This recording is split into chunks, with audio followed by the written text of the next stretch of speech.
महाभारत युद्ध और बर्बरीक की कथा। महाभारत एक अद्भुत ग्रंथ है जिसमें कई शिक्षाप्रद कथाएं मिलती हैं।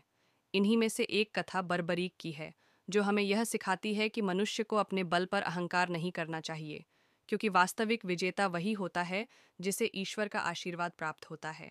बर्बरीक का आगमन। जब महाभारत युद्ध की तैयारियां हो रही थीं, तब भीम के पोते और घटोत्कच के पुत्र बर्बरीक को भी इस युद्ध की जानकारी मिली। उन्होंने अपनी माता से युद्ध में भाग लेने की अनुमति मांगी और कुरुक्षेत्र के युद्ध क्षेत्र में पांडवों के शिविर में पहुंचे। वहां पहुंचकर उन्होंने श्री कृष्ण और पांचों पांडवों को प्रणाम किया। उसी समय एक गुप्तचर कौरवों के शिविर से पांडवों के पास सूचना लेकर आया। उसने बताया कि दुर्योधन ने अपने महारथियों से पूछा कि वे युद्ध को कितने दिनों में समाप्त कर सकते हैं। भीष्म पितामह ने कहा कि वह 1 महीने में पांडवों की सेना को नष्ट कर सकते हैं। गुरु द्रोणाचार्य ने कहा कि वे 15 दिनों में युद्ध समाप्त कर सकते हैं। अश्वत्थामा ने कहा कि वे 10 दिनों में युद्ध समाप्त कर सकते हैं। कर्ण ने कहा कि वह केवल 6 दिनों में पांडवों और उनकी सेना को नष्ट कर सकते हैं। यह सुनकर युधिष्ठिर चिंतित हो गए और अपने भाइयों से पूछा कि वे कितने दिनों में युद्ध समाप्त कर सकते हैं। अर्जुन ने उत्तर दिया कि वह अकेले ही 1 दिन में युद्ध समाप्त कर सकते हैं। बर्बरीक की शक्ति। अर्जुन की यह बात सुनकर बर्बरीक को आश्चर्य हुआ। उन्होंने कहा, मैं इस युद्ध को कुछ ही पलों में समाप्त कर सकता हूँ। यह सुनकर सभी योद्धा चौंक गए। श्री कृष्ण ने बर्बरीक से पूछा, तुम इतनी जल्दी यह युद्ध कैसे समाप्त कर सकते हो? बर्बरीक ने उत्तर दिया, मेरे तरकश में केवल 3 बाण हैं। इन बाणों की शक्ति ऐसी है कि यह किसी भी लक्ष्य को पहचान कर नष्ट कर सकते हैं। पहला बाण सभी शत्रुओं को चिन्हित करेगा, दूसरा बाण उन सभी को नष्ट करेगा और तीसरा बाण वापस लौट आएगा। श्री कृष्ण को इस शक्ति पर विश्वास नहीं हुआ, तो उन्होंने बर्बरीक की परीक्षा लेने का निश्चय किया। श्री कृष्ण की परीक्षा। श्री कृष्ण बर्बरीक को एक पीपल के पेड़ के पास ले गए और कहा, यदि तुम सचमुच इतने शक्तिशाली हो तो अपने बाण से इस पेड़ के सभी सूखे पत्तों को काट कर दिखाओ। बर्बरीक ने पहला बाण छोड़ा, जो सभी सूखे पत्तों को चिन्हित कर उनके चारों ओर घूमने लगा। लेकिन तभी एक सूखा पत्ता श्री कृष्ण ने अपने पैर के नीचे छुपा लिया। जब बर्बरीक ने दूसरा बाण छोड़ा तो वह सारे सूखे पत्तों को काटते हुए श्री कृष्ण के पैर के पास जाकर ठहर गया। बर्बरीक ने कहा, प्रभु, कृपया अपना पैर हटा लीजिए। मेरा बाण अपने लक्ष्य से कभी नहीं चूकता। यह देख श्री कृष्ण मुस्कुराए और बोले, यह प्रमाणित हो गया कि तुम सच में इस युद्ध को कुछ ही पलों में समाप्त कर सकते हो, लेकिन अब तुम्हारा जीवित रहना उचित नहीं है। बर्बरीक का बलिदान। श्री कृष्ण ने बर्बरीक से कहा, तुम्हारी प्रतिज्ञा है कि तुम केवल कमजोर पक्ष का साथ दोगे।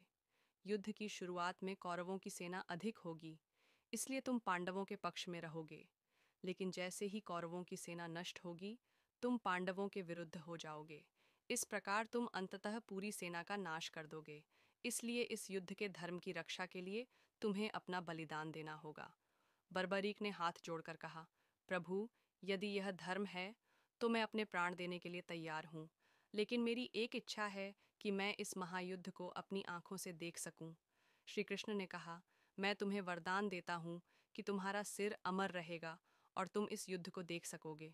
इसके बाद बर्बरीक ने अपने ही बाण से अपना सिर काटकर श्री कृष्ण के चरणों में अर्पित कर दिया।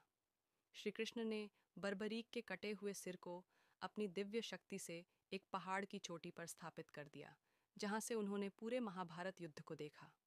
महाभारत युद्ध के बाद 18 दिनों तक चले। महाभारत युद्ध के अंत में जब पांडवों की विजय हुई, तो वे इस जीत का श्रेय स्वयं को देने लगे। युधिष्ठिर ने कहा, हमारी नीति के कारण जीत हुई। अर्जुन बोले, मेरे पराक्रम और धनुष विद्या के कारण युद्ध जीता गया। भीम बोले, मेरी गदा युद्ध शक्ति ने हमें विजय दिलाई। ये सुनकर श्री कृष्ण मुस्कुराए और बोले, इस युद्ध का वास्तविक साक्षी केवल बर्बरीक है, वही तुम्हें सत्य बता सकता है। पांचों पांडव श्री कृष्ण के साथ उस पर्वत पर पहुंचे जहां बर्बरीक का सिर स्थित था। उन्होंने बर्बरीक से पूछा, इस युद्ध में जीत का श्रेय किसे जाता है? बर्बरीक ने उत्तर दिया, इस युद्ध में किसी पांडव या कौरव ने युद्ध नहीं किया। वास्तव में यह युद्ध केवल श्री कृष्ण ने लड़ा।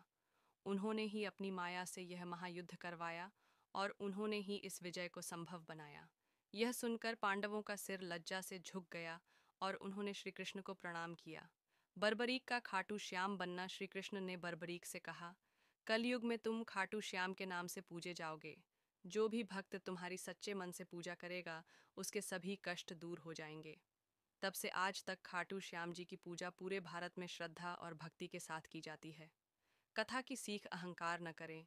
किसी भी उपलब्धि का श्रेय केवल अपने बल को नहीं देना चाहिए, बल्कि ईश्वर की कृपा को स्वीकार करना चाहिए। धर्म का पालन करें। हमेशा धर्म और सत्य के मार्ग पर चलना चाहिए। ईश्वर की लीला अपरंपार है। जो होता है वह ईश्वर की मर्जी से ही होता है। अगर आपको यह कथा अच्छी लगी तो इसे दूसरों तक जरूर पहुंचाएं। जय श्री खाटू श्याम।